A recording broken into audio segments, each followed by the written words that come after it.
Glória a Deus. Aleluia, Senhor. Agora me regozijo no meu sofrimento por vós e preencho o que resta das aflições de Cristo na minha carne, a favor do seu corpo, que é a igreja, da qual me tornei ministro de acordo com a dispensação da graça de Deus que me foi confiado a vosso favor, para dar pleno cumprimento à palavra de Deus, o mistério que estiver oculto dos séculos e das gerações. Agora, todavia, se manifestou ao seu santo, aos quais Deus quis dar a conhecer qual seja a riqueza da glória deste mistério entre os gentios. Isto é, Rude, Cristo em vós, a esperança da glória, no qual nós anunciamos e advertindo a todo homem e ensinando a todo homem toda a sabedoria, a fim de que apresentemos todo homem perfeito em Cristo. Para isso é que eu também me afadigo, esforçando-me o mais possível, segundo a eficácia ou o poder que opera eficientemente em mim, na sua vida, Rude. Em nome de Jesus, receba isso. O Senhor habita em você e o Espírito Santo fala através da tua vida. Em nome de Jesus. Amém. Amém.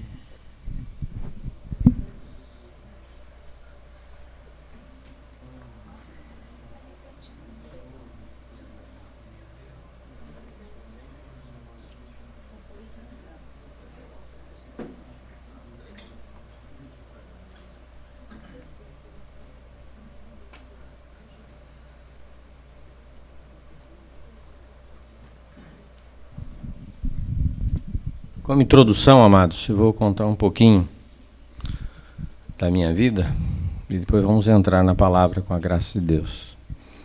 Meu bisavô, no início do século passado, veio da Alemanha. Ele era um empresário, possivelmente um grande empreendedor, porque na época já tinha uns 60 funcionários.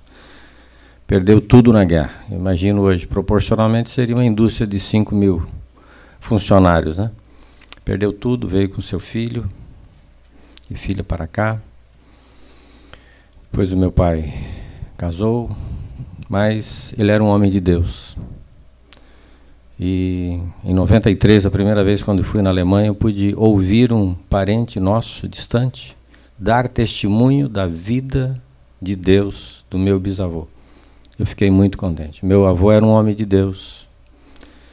E minha mãe contava que às vezes eles viajavam de carroça, muito assim, um dia de viagem para ir ter comunhão com outros irmãos. E chovia muito, e naquelas estradas difíceis, se não parasse de chover, não dava para sair. E eles oravam para a chuva parar e a chuva parava. Então, eu me alegro por essa herança. Assim mesmo, fui por muito tempo um religioso, conheci a Deus de ouvir falar, enganado pelo meu próprio coração, até que em 86 o Senhor me nocauteou, me transformou, e tive mais ou menos uns 10 anos meio encalhado assim no crescimento, mas conhecendo, recebendo o Senhor, sendo provado por Ele. E na sua misericórdia Ele nos levou ao deserto, nos tratou. Passamos muitas provações. Quando eu era pequeno ainda, 10, 11 anos, eu comecei entregando leite de bicicleta. Depois vendendo verdura e legumes que a minha mãe produzia, 3 vezes por semana. Daí consegui comprar uma bicicleta cargueira, aquele bagageiro na frente. É a do Rainer, não? Não, a do Rainer não estava qualificada para isso. E depois uma Kombi, a minha família comprou, daí a gente fazia distribuição já com a Kombi, tanto do leite quanto depois da rota de frutas e verdura, depois uma barraquinha, tipo uma verdureira, né, uma frutaria, lanchonete, depois fomos para outras áreas. Daí em 82, quando casei, estava indo muito bem na Enciclopédia Britânica do Brasil como vendedor. Alguns meses lá ganhei muito dinheiro, entendi que podia fazer uma equipe e ganhar mais dinheiro, e Vesti, calcei toda a equipe, com viagens aéreas, tudo bancado por mim para eles me devolver. Nunca me devolveram e foi a minha primeira quebra. E foi aquilo que eu falei antes de ontem, que eu orava para Deus fazer um milagre e Ele não fez porque Ele queria que eu aprendesse. Em 88 eu aprendi. A ninguém fiquei devendo coisa alguma, exceto o amor com que vos ameis uns aos outros. Quebrei 8 cartões de crédito e o processo todo foi 2 anos e meio, o Senhor me livrou das dívidas, para a glória dEle. Mas depois, na sociedade que nós tínhamos, numa indústria de derivados de banana lá no sul, com muitos sócios, deu alguns problemas, quebrou também. Sou campeão em quebra. Mas o Senhor é bom. E 6 meses depois, nesses 6 meses, o Senhor me sustentou dentro de casa. Ele não permitiu eu tomar nenhum trabalho. E eu queria. Uma vez eu aceitei um convite de uma venda desse negócio de pirâmide aí, né? Para vender umas panelas, uma panela dentro da outra e tal. Fomos lá um domingo, à tarde, à noite. Gostei, peguei. No outro dia de manhã fui lá e devolvi, porque o Senhor tirou toda a paz, me detonou o coração. Fui lá. Era um tempo para ficar quieto aos pés do Senhor. Nós chegamos a ter 120 funcionários e quando a empresa começou a minguar e a passar por crise, a gente chegou a ter só 40. E com os 40 a gente fechou. 2 anos antes, 88, a Nutrimental, vocês devem conhecer aquela barrinha de cereal, né, lá de Curitiba, veio, queria nos comprar, queria se associar com a gente. Nós não vamos se associar. E vínhamos de um processo de recuperação financeira por causa do plano cruzado, que a gente confiou no homem e ele puxou o tapete. E naquele tempo a gente não tinha discipulado, não tinha conselheiros, homens, a riqueza que nós temos hoje como igreja. A gente vivia segundo aquilo que entendia, né? Mas o Senhor é bom. E quando paramos, a gente pensava que em 2 meses a gente ia vender a empresa, né, o resto que sobrou lá, pagar o que devia e acabou-se. Nada. 3 meses, entrou um espírito de porco num funcionário nosso lá e levou a metade. Não foi que nem Lúcifer, não levou uma terça. Não, Lúcifer levou uma terça parte, né? Não, ele ganhou então, levou a metade. Levou uns 20 funcionários, abriu um processo contra a gente, trabalhista, e o que doeu muito no coração, porque gente comia no mesmo prato, se levantou contra a gente. Assim, gente vizinha, de total confiança. Aquilo doeu muito. Mas foi um tempo muito rico, irmãos. O deserto é um período precioso, valioso, porque acordava de madrugada para orar, para clamar ao Senhor. O Senhor dava cânticos, dava salmos. Foi um período assim que o Senhor deu muito cânticos. Foi tremendo. 6 meses depois, um homem veio na minha casa pedir para eu vender umas polpas de fruta que ele tinha comprado uma indústria lá com 200 e poucas toneladas. Ele disse, olha, nem telefone não tem. Se você permitir eu usar o seu telefone ali do centro, do escritório, porque o meu já estava cortado, eu posso fazer. E 2 meses depois nós estávamos abrindo uma empresa de venda de matéria-prima para a indústria de alimentos. Convidei um gerente que trabalhava para nós, que era um bom vendedor, e eu era muito inseguro, e Deus começou a nos restaurar a nossa sorte. E fizemos um propósito de a gente caminhar só na força que Deus dava. Deus dava, a gente fazia. Deus não dava, a gente não fazia. Daí em 95, e fomos bem-sucedidos. Ele me ensinou a vender. Eu era muito inseguro, eu chegava para o comprador, você não quer comprar? Não, não quer, então tchau. E vai.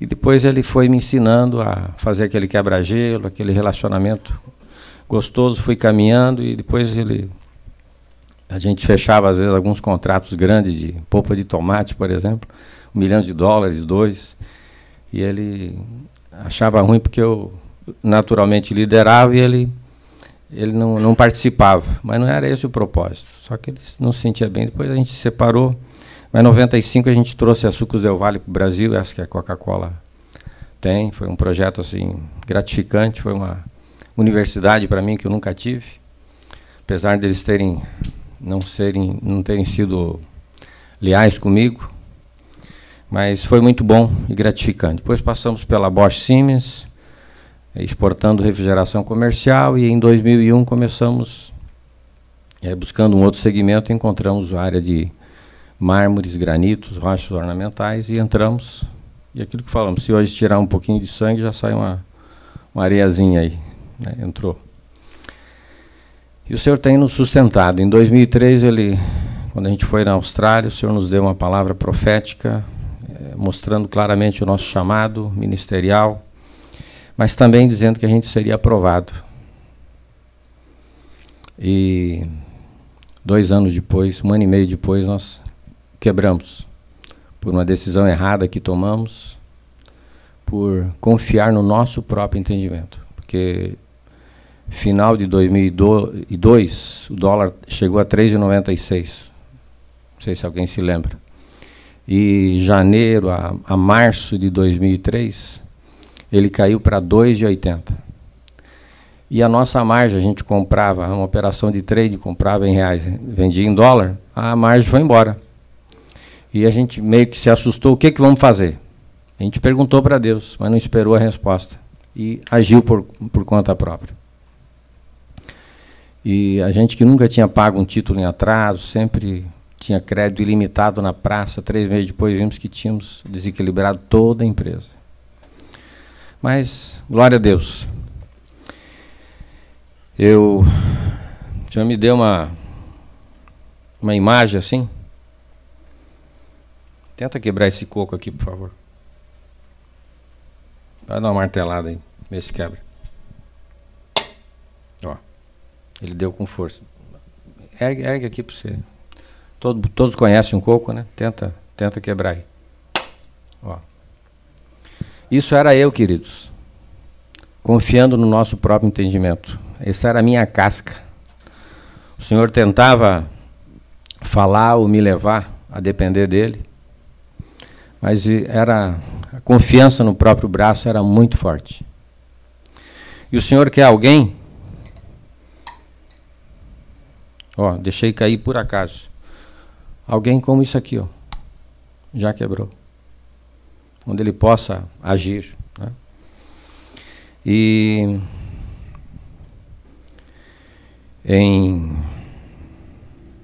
estou tentando resumir, porque o propósito não era esse aqui. Mas em abril, maio, junho de 2005, nós estávamos completamente quebrados. Eu nunca trabalhei de empregado para ninguém.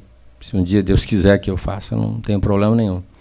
Mas se eu fosse empregado e de um bom salário, de uma pequena ou média empresa a nível gerencial, eu teria que trabalhar a vida inteira sem gastar nada para tentar pagar o tamanho da dívida que nós conseguimos criar, por confiar no nosso próprio entendimento. E passamos assim 2 a 3 meses de pura treva, sem enxergar absolutamente nada. A gente só sabia aos irmãos e irmãs assim que nos sustentavam, era só: irmã, ora por mim, irmão, ora por mim, porque o negócio está preto.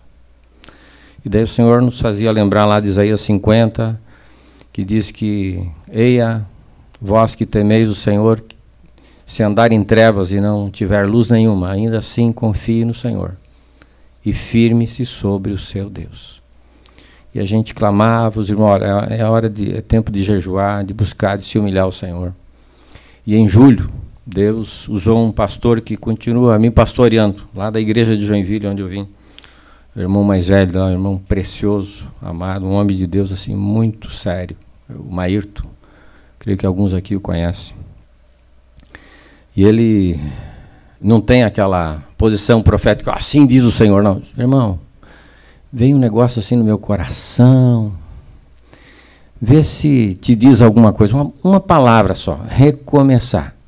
Não sei se é de Deus, o que o irmão acha? É de Deus, porque é isso mesmo que Deus tem colocado. E daí recomeçamos trabalhando para outros, como agentes, representantes, que era o que a gente sabia fazer.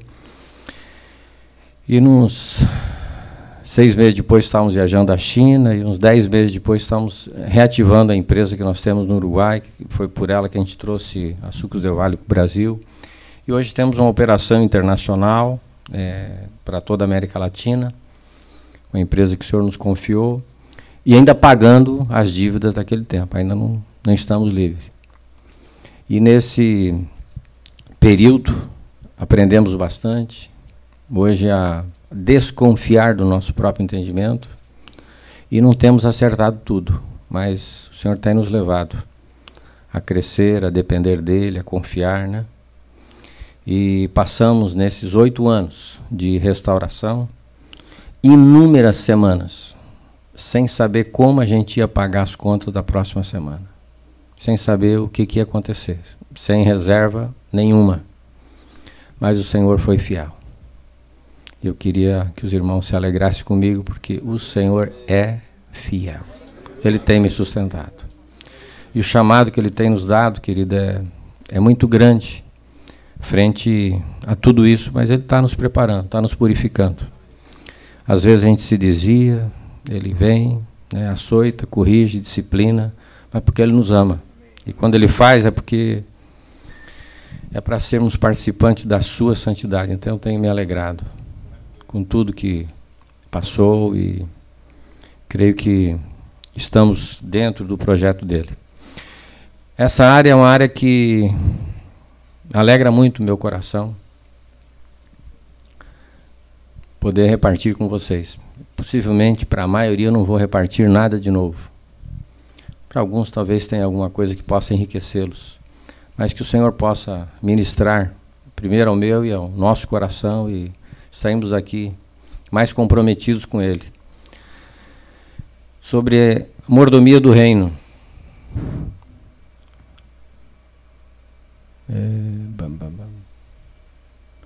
Não estou conseguindo. Está aqui. O privilégio de sermos cooperadores de Deus na expansão do seu reino. Lá na frente vamos usar a palavra parceiro. É exatamente assim que Deus nos vê. Isso é um privilégio. Eu queria repartir e encorajar os irmãos com aquilo que Deus tem me dado, tem repartido e ministrado ao meu coração.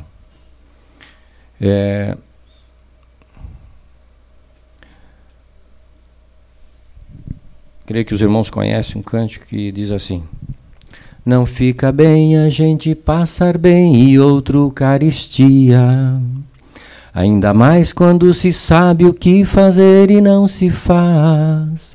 Como fruto do amor de Cristo, fruto do seu compromisso, vendeu ao homem o que tinha e repartiu.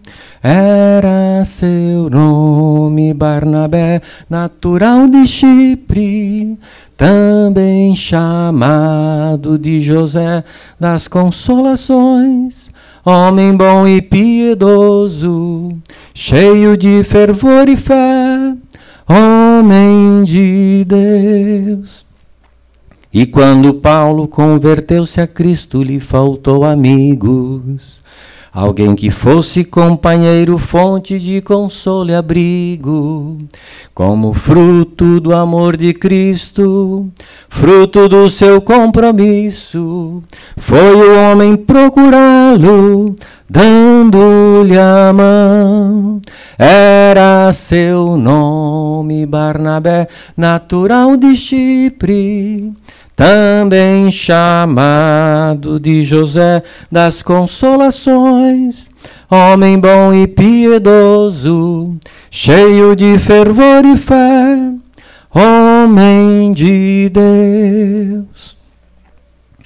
E quando a igreja se espalhou por todo o canto que havia, providência sim por mão de Deus chegou a Antioquia, precisando de um pastor de almas, mesmo de um pastor de homens, foram procurar aquele que o qualificou. Era seu nome Barnabé, natural de Chipre, também chamado de José das Consolações, homem bom e piedoso, cheio de fervor e fé, homem de Deus. Aleluia. Ele era um bom mordomo. E o povo alegrou-se diante da atitude de seus líderes, pois fizeram essas ofertas voluntariamente de coração íntegro ao Senhor. E o rei Davi também encheu-se de alegria. Davi louvou o Senhor na presença de toda a assembleia, dizendo: Bendito sejas, ó Senhor Deus de Israel, nosso Pai, de eternidade a eternidade. Teus, ó Senhor, são a grandeza, o poder, a glória, a majestade, o esplendor, pois tudo que há nos céus e na terra é teu. Teu é, Senhor, o reino, tu estás acima de tudo. Riqueza e honra vêm diante de ti. Tu dominas sobre todas as coisas. Nas tuas mãos está a força e o poder para exaltar e dar força a todos. Agora, nosso Deus, damos-te graças e louvamos o teu glorioso nome. Mas quem sou eu? E quem é o meu povo? Para que pudéssemos contribuir tão generosamente como fizemos? Tudo vem de ti, e nós apenas te damos o que vem das tuas mãos. Mordomo, querido, é um administrador de bens que lhe são confiados, dos quais ele deverá prestar contas a quem lhe confiou a mordomia. Ou seja, não é dono de nada. Não é dono de nada. Primeiro requisito para ser um bom mordomo está em 2 Coríntios 8:5. E não somente fizeram o que esperávamos, mas entregaram-se primeiramente a si mesmos ao Senhor e depois a nós pela vontade de Deus. Esse é o primeiro requisito para você, se você quer ser um bom mordomo. Primeiro você se entregar 100% ao Senhor, sem reserva de domínio, aquele documento de carro, sem reserva de domínio. Você pode fazer o que quiser. Quando você se entrega ao Senhor, você perde os seus direitos. Existe uma história que está no livro O que Significa Amar a Deus. Não sei se alguém já leu esse livro, é muito precioso. De um comprador de tesouro, de diamante. Ele chegou e disse: olha, eu quero comprar esse diamante. Você não vai poder, não. Por quê? Custa muito caro. Não importa, eu estou disposto a pagar qualquer coisa, mas eu quero comprar. Eu já te falei que você não pode comprar porque custa muito caro. Eu já te falei que eu estou disposto a pagar o que for. Quanto custa? É tudo que você tem. Tá bom. Então, toma aqui. Tudo que eu tenho. Daí, deu uma boa grana que ele tinha no bolso. Só tem isso, só. E você tem conta corrente? Tem. E lá na conta? Ah, eu tenho uns 50 mil. Pois é, aqueles 50 mil vai também. Vixe. Então tá bom, me dá. Não. Você não tem mais nada? Não, não tenho mais nada. Ué, você mora onde? Ah, eu moro na minha casa. Ah, você tem casa? Tem, então a casa entra também. Então vou ter que ficar na casa da praia. Ah, você tem casa de praia? Essa entra também. E você anda do quê? Ah, eu tenho um carro, minha esposa. Pois é, o carro seu, da esposa, entra também. Você é sozinho? Ou tem família? Não, tem família, tem 3 filhos. Ó, então, a esposa e os filhos entra também. Tudo. Agora presta atenção. Tudo isso, de hoje em diante, me pertence. Mas eu não vou tomar nada, eu vou deixar com você. O dia que eu precisar, eu vou dispor. Mas tenha consciência que tudo pertence a mim. Eu gostaria de compartilhar com os irmãos alguns princípios de mordomia que devemos considerar. Deve ter outros, mas alguma coisa que o Senhor ministrou no meu coração. Mordomia, querido, não é somente dinheiro ou recursos materiais, como alguns pensam. Ah, eu dei o dízimo e está acabado, né? Não é bem assim.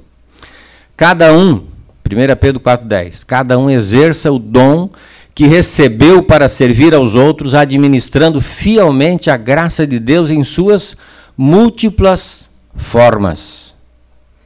O que significa isso? Vamos tomar um exemplo do rei Davi. Ele foi ungido por Samuel. Foi confirmado por Jonatas, quando ele começou a fugir de Saul, vocês estão lembrados? Jonas disse, olha, eu sei que você será rei de Israel, eu serei o segundo, né, no trono. Foi confirmado pela boca do próprio Saul, quando ele foi lá, poupou a vida de Saul, né? Se eu não me engano, pela segunda vez, Saul disse, olha, eu sei que você vai ser rei de Israel. Depois foi confirmado por Abigail, mulher de Nabal, aquele tolo, estão lembrando? Uma profetisa disse, você, quando subir, quando o Senhor te levar e assentar no trono de Israel, não tenha na tua consciência de você ter feito justiça com as tuas próprias mãos. Ela foi uma profetisa de Deus. Depois terminou sendo esposa dele, inclusive. Estão lembrados? Então, 1, 2, 3, 4 confirmações. Foi ungido e teve mais 3 confirmações proféticas que ele seria rei de Israel. Mas ele sofria do mesmo mal que eu sofro. Quem sabe você não, né, você seja superior, uma raça superior e não sofra desse problema. Davi foi enganado pelo seu próprio entendimento. Ele disse, olha, ele estava lá no deserto, vocês sabem, não é lugar de muito conforto, né? E começou a se incomodar com aquilo, disse, olha, sabe uma coisa, qualquer hora eu vou cair na mão desse Saul. Ele vai me pegar, porque ele anda aqui, né? Ao derredor, né? E qualquer hora eu vou cair na mão desse cara. Sabe uma coisa, o que eu vou fazer? Eu vou fugir para o povo inimigo e lá ele não vai me procurar. O que ele fez? Fez o que ele pensou, o que ele determinou, e foi se refugiar com Aquis, rei de Gate, um filisteu. Sabe o que ele foi fazer lá, querido? Ser pajem de arma. E daí saía, ele tinha lá um exército de uns 500 homens, né? Saía, primeiro era 400, acho que depois cresceu um pouco, né? Saía e fazia guerra para um lado e para outro, e pegava os despojos, agradava o senhor dele deu até uma cidade para ele. Agora, o cúmulo do absurdo, meus queridos, é que quando Deus arquitetou terminar com a vida de Saul para tomar o trono e transferir a Davi, através de quem que Deus iria destruir a vida de Saul? Dos filisteus. Quem que estava junto com os filisteus indo guerrear contra Israel? Davi. Não conte para ninguém, mas Davi estava lá. Sabe por quê, amados? Porque ele sofria do mesmo mal que eu sofri por muito tempo e ainda sofro. Preciso me cuidar. É muito perigoso. Meu próprio entendimento. Eu confiar no meu próprio coração. Deus interviu, não permitiu que os filisteus aceitassem que ele fosse guerrear, ele teve que retroceder, sofreu um prejuízo, né, porque vieram os inimigos e levaram mulher e todo mundo embora, mas ele recuperou. E diz que ele se esforçou em Deus ali, eu entendo que ele se arrependeu. Ele disse, o que eu estou fazendo aqui? Senhor, me perdoe, eu estou usando minhas palavras agora. E o Senhor restaurou a sorte dele. Ele voltou para o seu povo, porque Saul já tinha sido morto, e Deus começou a cumprir a promessa que tinha feito a ele, né? Primeiro de uma tribo, depois entregou todo o reino de todo o povo de Israel. Qual é o seu chamado, meu amado? Qual era o chamado de Davi? Era para ser o quê? Rei. O que ele estava sendo? Se satisfazendo? Ser pajem de arma ainda de um povo inimigo. O capeta é esperto para fazer isso com nós, querido. Para a gente ficar aquém do nosso chamado. Qual é o seu chamado? Nós somos chamados, queridos, a uma vida de excelência. A desenvolver e desempenhar tudo o que o Senhor nos confiou às nossas mãos. Seja recursos, dons, talentos. E de todos esses, nós teremos que prestar conta diante de Deus, de absolutamente todos. A vereda do justo é como a luz da alvorada, que brilha mais e mais até a plena claridade do dia. Estão lembrados desse texto? Por isso somos chamados a uma vida de excelência, a crescer continuamente, continuamente. E você viu um homem diligente na sua obra? Perante reis será posto, não permanecerá entre os de posição inferior. Meus amados, ontem eu conheci um desses homens. Vocês o conheceram? Chamado Paulo Oliveira. Ele é posto diante de reis, porque ele é um homem diligente. E esses exemplos me desafiam a buscar mais de Deus. Eu espero que você esteja sendo desafiado também dessa maneira. No segundo ponto, amados, precisamos reconhecer que tudo pertence ao Senhor, absolutamente tudo. Do Senhor é a terra e tudo que nela existe. Nós já lemos acima, porque teu é tudo quanto há nos céus e na terra, teu é, Senhor, o reino, e tu te exaltaste por cabeça sobre todos. Por isso, disse o irmão Romeu Bornelli, devemos cuidar quando usamos o pronome meu ou minha, porque somente o Senhor pode dizer meu é ouro e minha é a prata, diz o Senhor dos Exércitos. Vocês já ouviram falar do irmão Romeu Bornelis? Quem ainda não viu, entre em Irmãos em São Lourenço, deve ser acho que .com.br, né? Procure lá, irmão Romeu Bornelli, entre na ministração sobre finanças, e a ministração mais elucidativa, clara, esclarecedora, reveladora sobre finanças, sobre dinheiro, que eu já ouvi até hoje. É um presente de Deus. Ele é uma autoridade da igreja hoje no Brasil.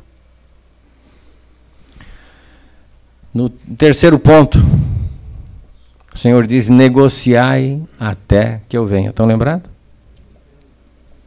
Parece que ele está pensando em homem de negócio, né? Tem algum homem de negócio aqui? Negociai até que eu venha. Todos, queridos, prestarão contas dos talentos que ele nos confiou. Ninguém está de férias, aposentado ou dispensado. Não tem. Seremos reprovados se não aplicarmos os talentos que o Senhor nos confiou, e os irmãos conhecem, né, a história, o texto lá em Lucas 19. Devemos também, queridos, reconhecer que quando oferecemos alguma coisa ao Senhor, reconhecer o quê, irmão? Reconhecer que tudo vem de ti, e nós apenas te damos o que vem das tuas mãos. Tudo. Também considerar propriedade e proporcionalidade. Lá em 2 Coríntios 8, 11 e 12, se alguém depois quiser, eu posso mandar esse material, não tem problema nenhum. Diz agora, porém, completai também o já começado, para que assim como houve a prontidão de vontade, haja também o cumprimento segundo o que tendes. Porque se há prontidão de vontade, será aceita segundo o que qualquer tem, e não segundo o que ele não tem. Então devemos de dar somente o que nós temos. Fazer dívida para mim ofertar, para ajudar alguém, não é de Deus. É falta de humildade. Deus não aceita que demos o que não possuímos. Devemos de contribuir conforme nossas posses, conforme nossa renda. Uma vez um pastor foi visitado por um jovem que conseguiu o primeiro trabalho. Ganhava $500 semanais. Estava assim efusivo de alegria. Disse, pastor, eu queria que você fosse testemunha aqui que eu vou, a partir de hoje, ser fiel a Deus e dar meu dízimo. Eu quero que você ore aqui e seja testemunha. Tá bom, o pastor orou e Deus foi abençoando. Daqui a pouco já não era mais 500 semanais, era $1.000 semanais. Mais tarde, 2.000, foi promovido, cresceu, estava em $5.000 semanais. E sabe o que aconteceu? Ele começou a se preocupar, digo, o que esse pessoal da igreja estão fazendo com esse dinheiro? Acho que eles estão ganhando muito dinheiro. Acho que eu tenho que diminuir a minha contribuição, porque esse negócio, né, para que eles precisam de tanto dinheiro? Eu sei o que eu faço, agora, eles, é muito dinheiro. Ixi, mas peraí, eu tenho uma testemunha que eu me comprometi a dar no mínimo 10%. Daí ele foi lá, pastor, queria te perguntar uma coisa. Posso? Eu queria saber se teria como cancelar aquele compromisso que você foi testemunha que eu teria que dar 10%, porque eu estou achando que eu estou dando muito. Eu comecei lá com $500 semanal, agora estou ganhando 5 mil, estou dando $500 por semana de dízimo. Eu estou achando muito, não sei o que estão fazendo com o meu dinheiro aí. Eu queria saber se eu podia cancelar para mim pegar e mudar esse valor aí. O pastor ficou sem palavra. Mas como Deus tem o dom da sabedoria, né? Deus pegou e deu aquela injeção no pastor e disse, não tem problema, vamos dobrar o joelho aqui, vamos orar e vamos pedir para o Senhor pegar e voltar a te pagar novamente só $500 semanal. Não, vamos deixar como está, que é melhor. Alguém disse, amados, contribua segundo a tua renda, para que Deus não torne a tua renda segundo a tua contribuição. Por favor, não entendo isso como uma ameaça, não é esse o propósito. E sim de considerarmos, queridos, que tudo pertence ao Senhor. Tudo, absolutamente tudo. Devemos considerar também a lei da semeadura e colheita. Aquele que semeia pouco, também colherá pouco. E aquele que semeia com fartura também colherá fartamente. Por exemplo, eu tenho parentes no Uruguai e são agricultores, dos maiores produtores lá. E eu até liguei para ele para mim não falar uma abobrinha, né? Cerca de 95 quilos de trigo, atualmente no Uruguai, está se colhendo por hectare 4 mil. Né? Se usa 95 quilos em média para semear 1 hectare. E 1 hectare produz hoje aproximadamente 4 mil, às vezes até 4.500. Cerca de 4 mil quilos.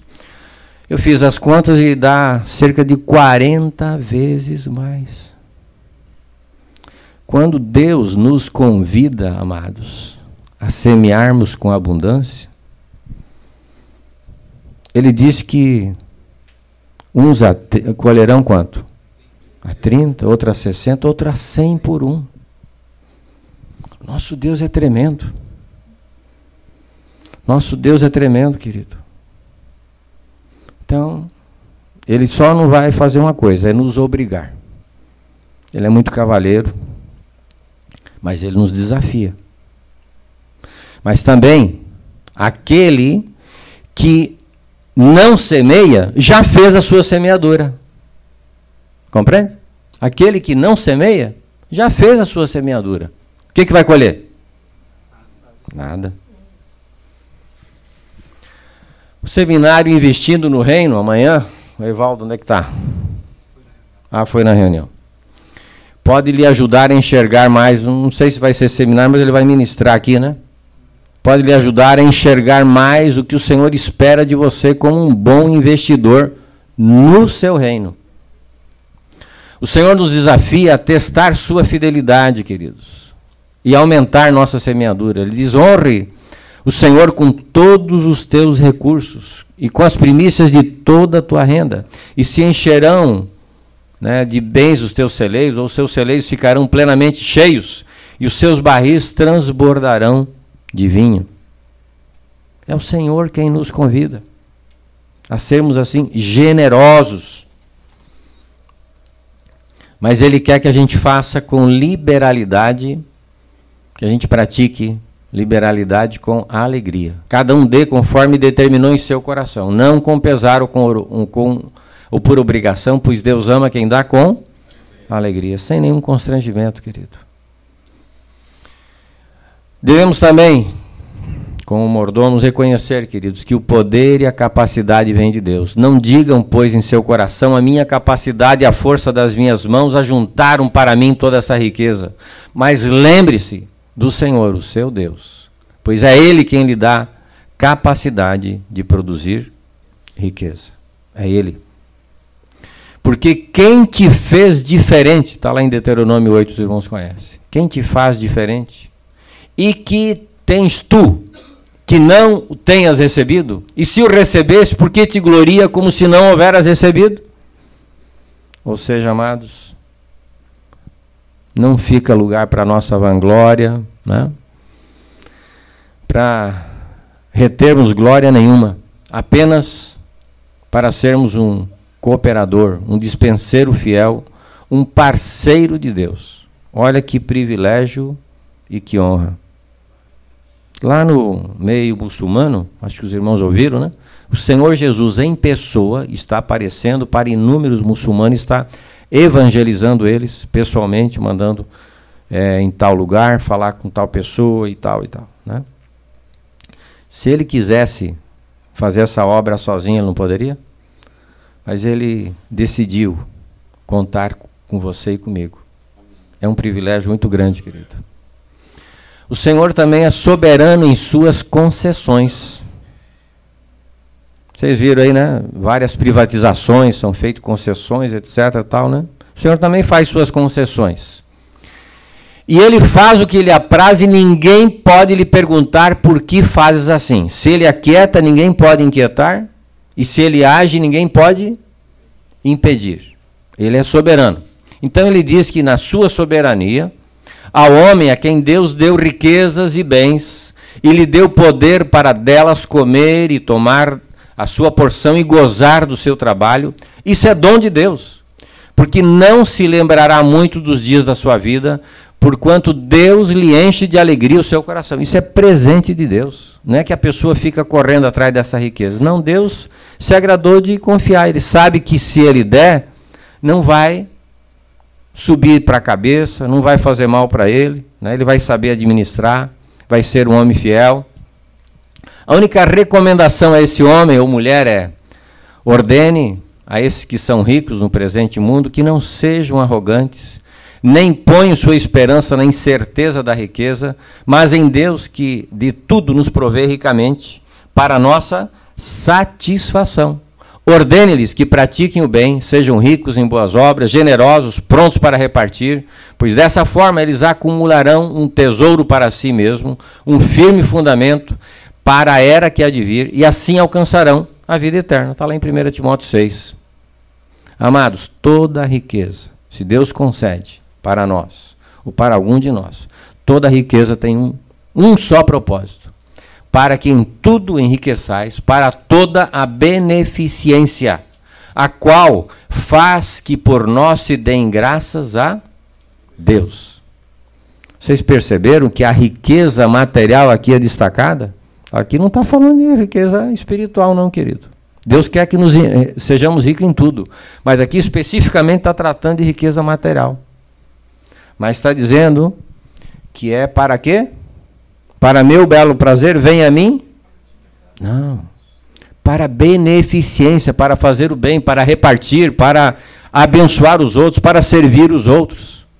Amados, isso é um privilégio. Paulo diz que é melhor dar do que receber. Para que você tenha usado, apenas algumas perguntas, para que você tenha usado a riqueza que Deus lhe confiou. Tudo o que é armazenado aqui na terra, a ferrugem e a traça corroem, queridos. Considerem a instabilidade das riquezas e que a única estabilidade sólida é a nossa rocha, chamada Senhor Jesus. Também o Senhor nos ensina na sua palavra que devemos de praticar essa generosidade com descrição, pois diz: quando tu deres esmola, né, aqui entenda contribuição, tudo que você faz, não saiba a tua mão esquerda o que faz a tua direita, para que a tua esmola seja dada em secreto. E teu pai que te vê em secreto, ele mesmo te recompensará. Quando? Aonde? Publicamente. Glória a Deus. E eu ainda quis destacar que alguns, amados, praticam a contribuição sacrificial. Agora, irmãos, queremos que vocês tomem conhecimento da graça que Deus concedeu às igrejas da Macedônia, no meio da mais severa tribulação e grande alegria. Não, tribulação, a grande alegria e a extrema pobreza deles transbordaram em rica generosidade. Pois dou testemunho de que eles deram tudo quanto podiam, e até além do que podiam, por iniciativa própria, eles nos suplicaram insistentemente o privilégio de participar da assistência aos santos. 2 Coríntios 8. Glória a Deus. Eu creio, amados, que o Senhor irá nesses dias conceder grandes riquezas aos irmãos, mas não riqueza para si mesmo, mas para investirem no reino dele. Eu creio que o Senhor tem nesse grupo de irmãos pessoas chamadas para viver com 10% e investir em 90%. Eu creio, claramente. Assim como Deus chamou o Guilherme Colgate, Quaker, né? E outros irmãos aí na história do cristianismo, e viveram essa graça. Eu creio que aqui nesse grupo, Deus tem essas pessoas. Então comece a praticar essa liberalidade com muita generosidade. Vários homens de Deus no passado experimentaram esse privilégio. Agora, um alerta, amados. Aqui não é evangelho da prosperidade.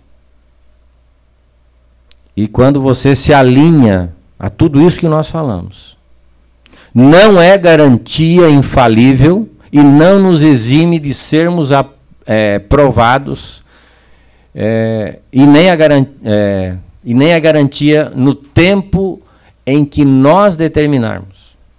E nem a garantia de riqueza no tempo em que nós determinarmos. Eu vou ler novamente. Contribuição não nos exime de sermos provados, né, passarmos por provações, e nem a garantia de riqueza no tempo em que nós determinarmos.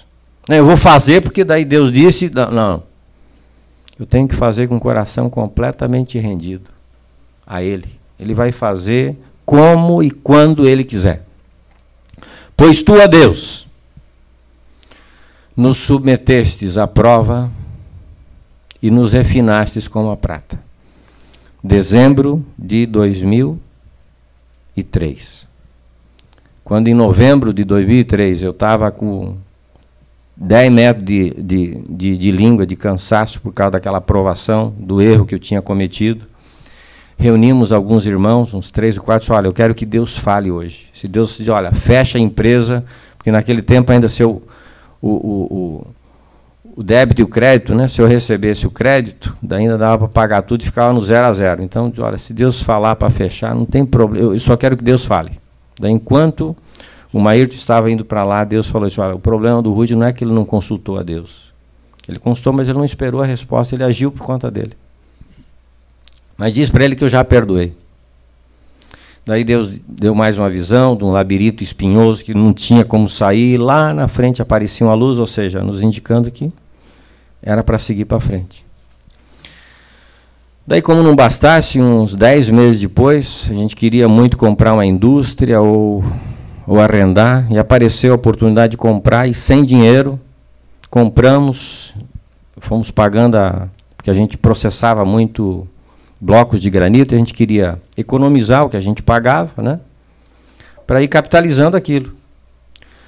Mas você podia até fazer, não tinha mal nenhum, se Deus estivesse contigo, te aprovando, te dando graça. E na época eu já sabia que eu devia de tomar conselho, mas o meu irmão lá não era homem de negócio.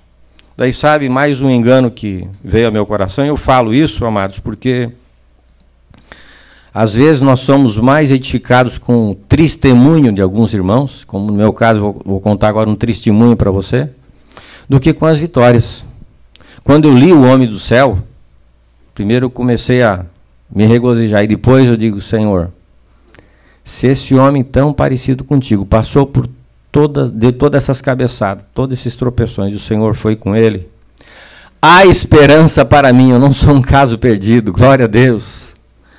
O que me edificou foi os fracassos dele, não que as vitórias não me regozijei, mas mostrou que tinha esperança para mim.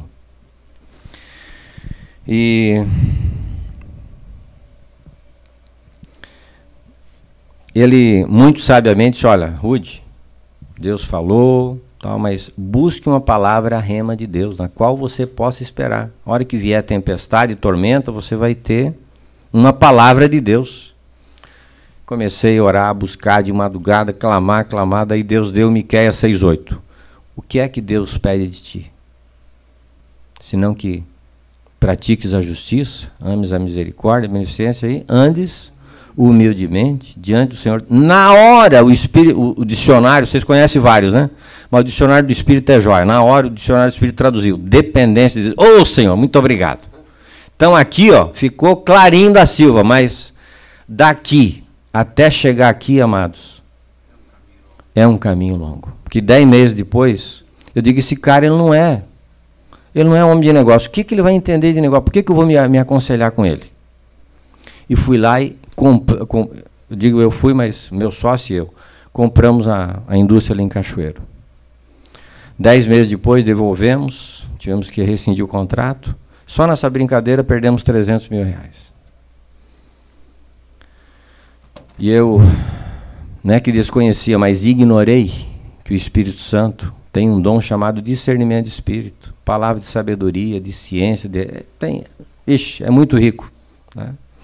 Mas eu preferi confiar no meu próprio entendimento. Mas era esse coco. Trouxe isso, amados, para os irmãos gravarem mesmo, para a gente começar a fugir de... ficar longe de confiar no nosso próprio entendimento. E daí foi um processo até que o Senhor nos levou à quebra total, para realmente deixar bem marcado que eu não posso mais voltar por esse caminho. Daí o Senhor foi nos restaurando. Interessante, em outubro de 2009, eu voltava da China e estava se instaurando aquela crise mundial. Os irmãos estão lembrados? O Espírito Santo, na hora, veio assim: bendito o varão que... Jeremias 17, que confia no Senhor, que põe no Senhor a sua confiança.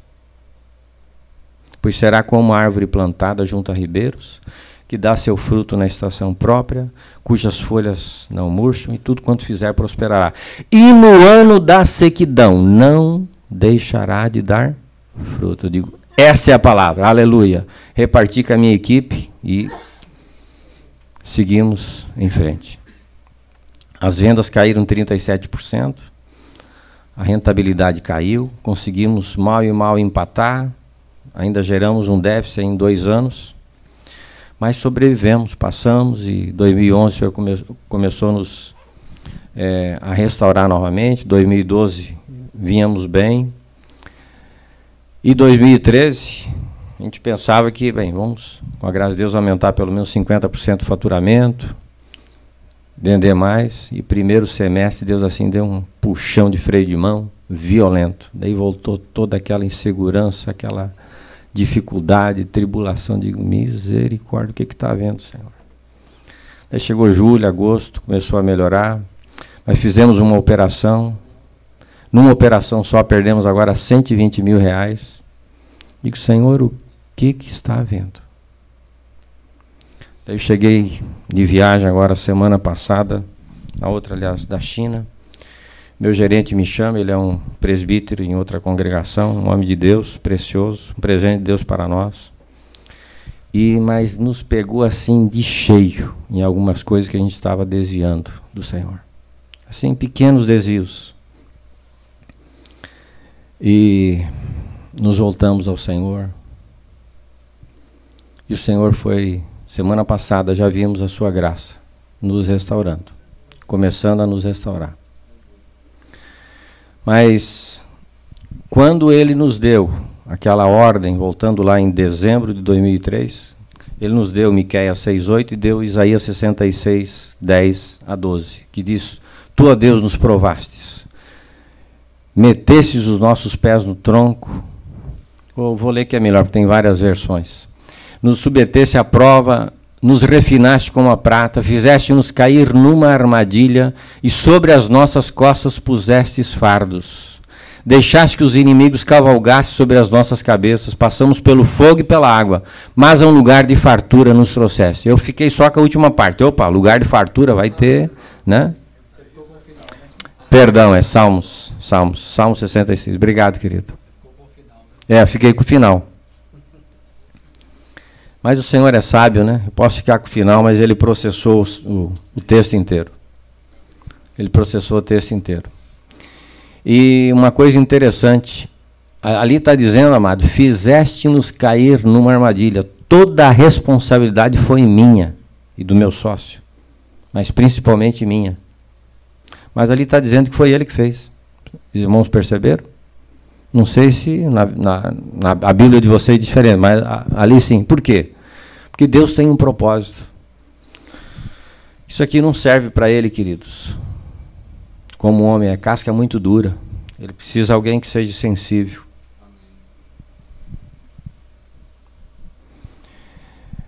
E ele nos leva no deserto, mas com um propósito. O irmão Hernandes Dias Lopes diz assim: o deserto é a escola do Espírito onde Deus treina seus líderes mais importantes. Tarso, por exemplo, foi o deserto de Paulo. O deserto não é um acidente em nossa vida, mas é uma agenda de Deus. É Deus quem nos leva para o deserto. Nós não gostamos do deserto.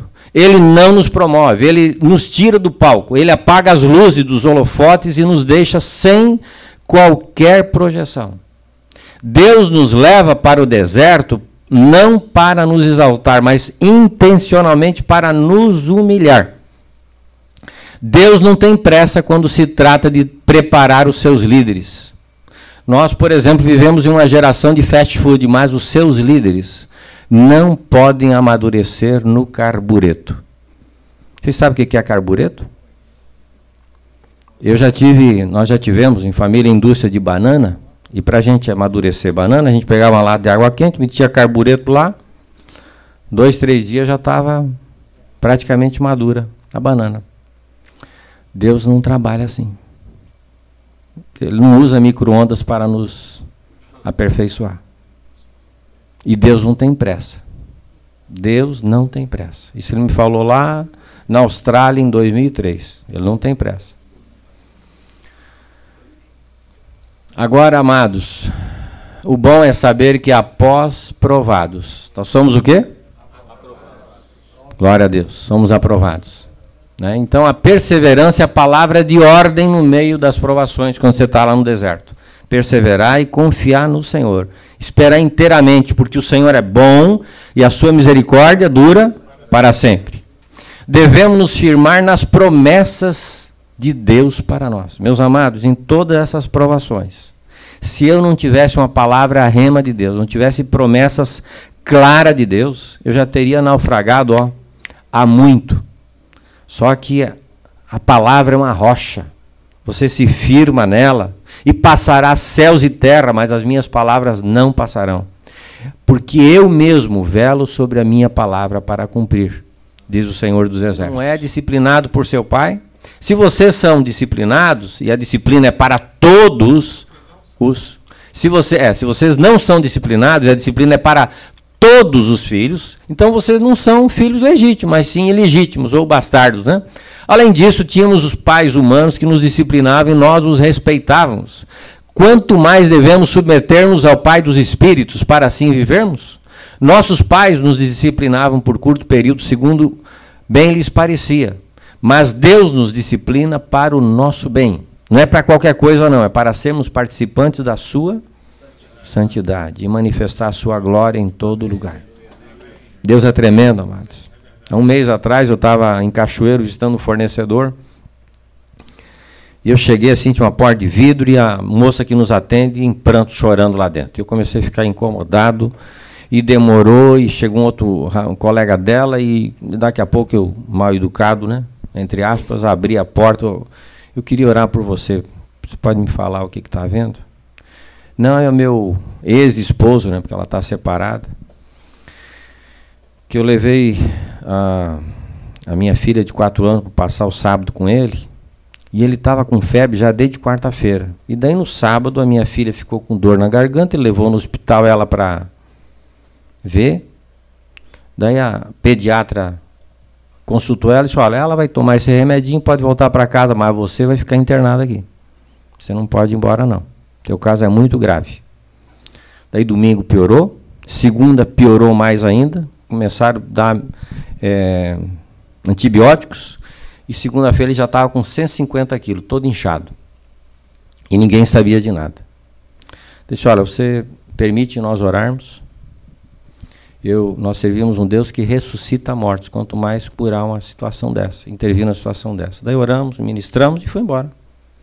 Daí passou, não sei, uma semana, 2, o rapaz que está vivendo com ela ligou para lá e eu aproveitei e disse, escuta, e como é que está o marido da Jamile? Olha, passou um médico velhinho lá, olhou para o caso dele e disse, olha, isso está com cara de leptospirose. Eu vou ministrar isso, vou pedir um exame, mas era tão grave que ele podia ir a óbito a qualquer momento que ele entrou com medicamento imediato. No outro dia já reagiu e já começou a recuperar.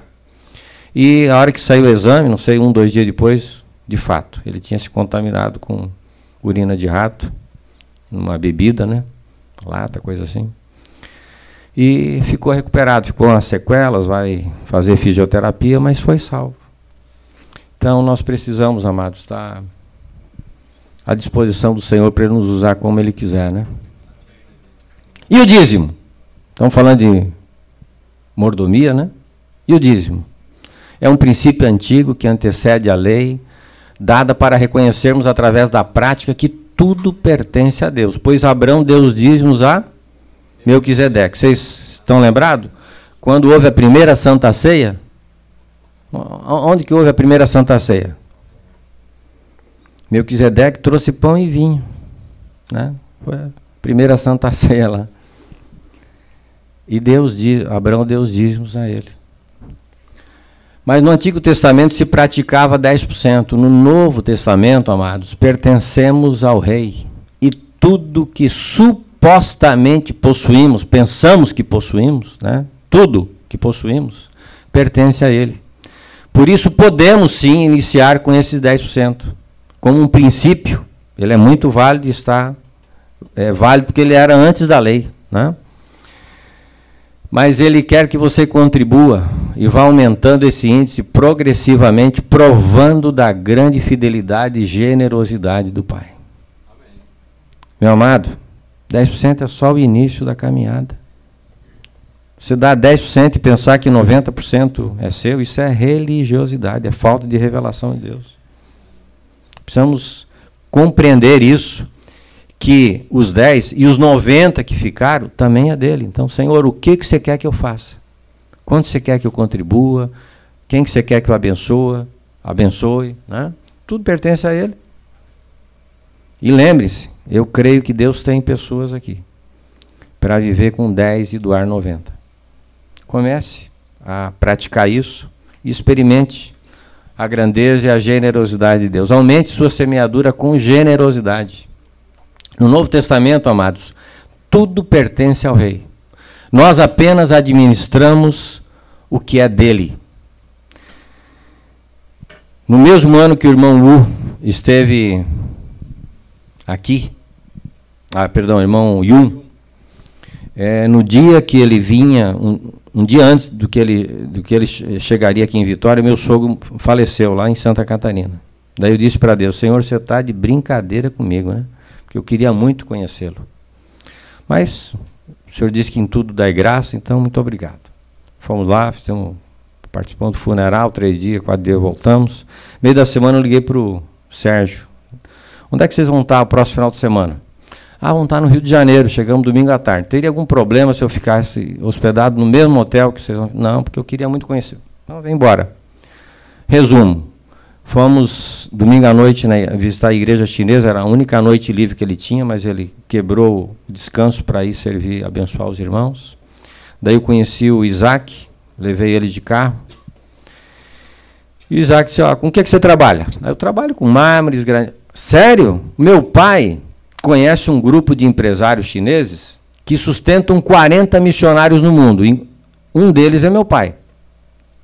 E vários deles são do teu segmento, da área de granitos e mármores. Meu irmão, por favor, me apresente para o seu pai, porque eu já tive, na época, não sei quantas vezes, hoje já fui 21 vezes, mas já devia ter ido 12 ou 15 vezes para a China. Eu já fui tantas vezes para a China e nunca conheci um irmão. Eu quero ir lá. No outro dia, tomamos café com ele nos abençoou, orou, disse, olha, eu vou te encaminhar o irmão, ainda participamos da reunião da igreja, ainda almoçamos com ele. Então foi bênção, Deus sabe como faz. Se ele tivesse vindo aqui, no máximo eu teria cumprimentado ele, né? O Senhor sabe todas as coisas. E daí em setembro, outubro desse ano, eu fui à China e fui conhecer o irmão Wu. Eu só esqueci de perguntar se é... Bem, eu não voltei a me encontrar com ele, se é o mesmo irmão Wu que ele conta no livro ou não. Mas ele também tem 4 filhas, assim como eu, e mulheres de Deus, tremenda. Conheci, ele estava construindo um reservatório de petróleo lá no meio do mato, lá no sul da China, e ele mora mais para o norte, perto de Shanghai. Daí fui até lá com um gerente de vendas que trabalha conosco, chinês, que nos traduziu. Passamos um dia e pouco lá com ele. Cantamos o hino Aleluia, porque é universal, né? Glória a Deus. É. E na minha ignorância e burrice espiritual, eu fui perguntar para ele quantos % ele investe da renda dele no reino. Ele disse assim: como assim por cento? Se há necessidade, nós atendemos. É 100%, amados. Ele vive para o reino. Tudo é do reino. Tudo é do Senhor. Assim é a igreja na China. Assim são os irmãos que têm o coração em Deus. Que os homens, amados, nos considerem como ministros de Cristo e dispenseiros dos mistérios de Deus. Além disso, requer-se dos dispenseiros, mordomos, que cada um se ache fiel. 1 Coríntios 4, 1 a 3. Que o Senhor nos cubra com seu favor e que sejamos encontrados fiéis. Aqui está para os irmãos, não é isso aqui, conhecerem a foto do irmão.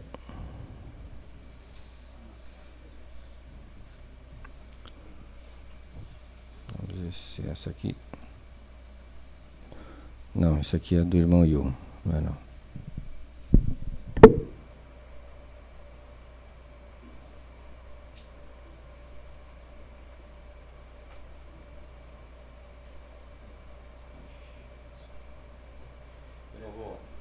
Tem dificuldade, queria mostrar, mas eu não estou conseguindo dominar aí, mas não tem problema.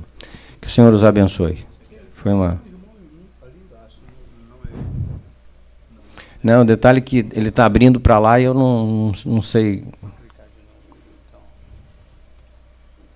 Ah, vamos ver.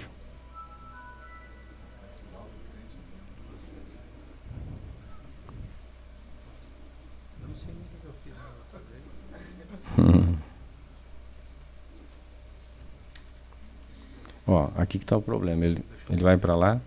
Está aqui, ó. É isso. Abre lá aquela porta.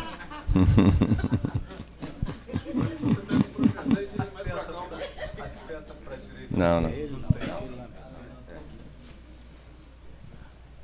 Mas não tem problema. Se alguém quiser conhecer o irmão U, depois eu mostro aí. Que o Senhor os abençoe, querido. Um privilégio repartir isso que Deus colocou no meu coração para abençoá-los. Amém. Pronto, consegui. Opa, então vamos lá. Esse Lauro, hein? Ó, aí foi o jantar que eles nos ofereceram. O genro dele, irmão Frank, foi evangelizado pelo irmão Yun, ou filho dele, lá na Alemanha, engenheiro.